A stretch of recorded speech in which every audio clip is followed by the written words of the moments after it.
Imagine being brilliant enough to capture the deepest corners of the human mind, and trapped in a world that refuses to understand you. Sylvia Plath wrote words that cut to the soul. Her poetry spoke of love, pain, and existence itself. But behind the pages, behind the acclaim, she fought a darkness no audience could see. And the tragedy? The very world that admired her genius could not save her from herself. Stay with me. This story is darker than you expect. Sylvia was born in 1932 in Boston. Her childhood was bright, until her father died when she was 8. He was the anchor of her world. When he was gone, everything shifted. Some say this loss carved the first shadow in her mind.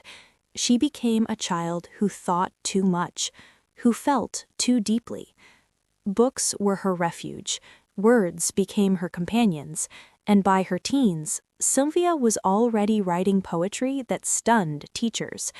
Yet there was always a tension. Once, a bright child full of hope. Now, haunted by absence she could not name. Her sensitivity became both her gift and her curse. Sylvia's brilliance drew people in. She married Ted Hughes, another poet.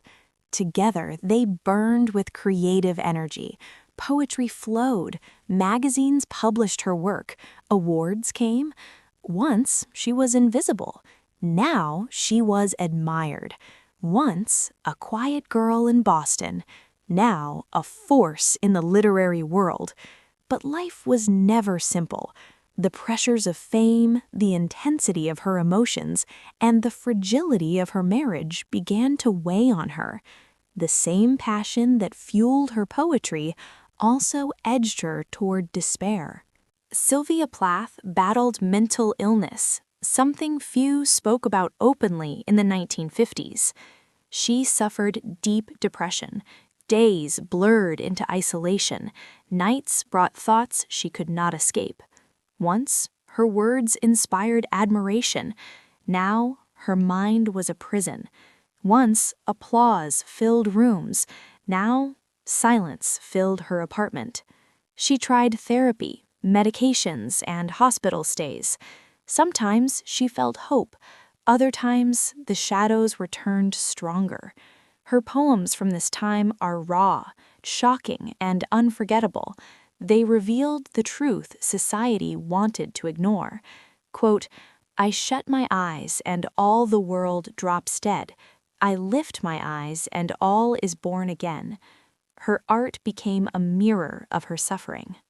Ted Hughes was both muse and tormentor. Their marriage was passionate and volatile. Sylvia loved fiercely. She wrote letters filled with longing, anger, and beauty.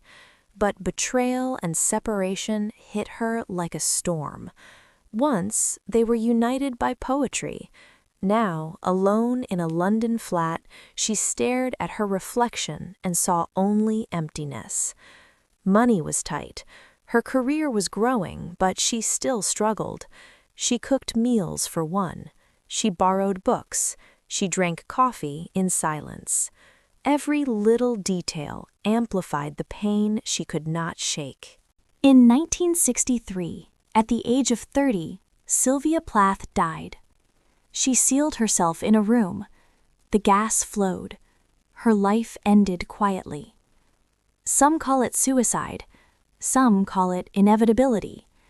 The world lost a voice too early, a mind too sharp, a poet too honest. Her death shocked the literary world. Her words, though, survived and grew louder. Once, her life was fragile. Now, her poetry is immortal. Once, the world tried to ignore her struggles. Now, generations read, weep, and feel her pain. Sylvia Plath's influence is everywhere. Modern poets, writers, and even musicians reference her words. Her life has sparked books, films, and endless debate. She became a symbol of brilliance shadowed by mental illness. Society tried to silence her. She gave it her truth anyway. Her story is not just tragedy, it's a warning and a gift. The world admired her genius. The world ignored her pain. But her words are eternal.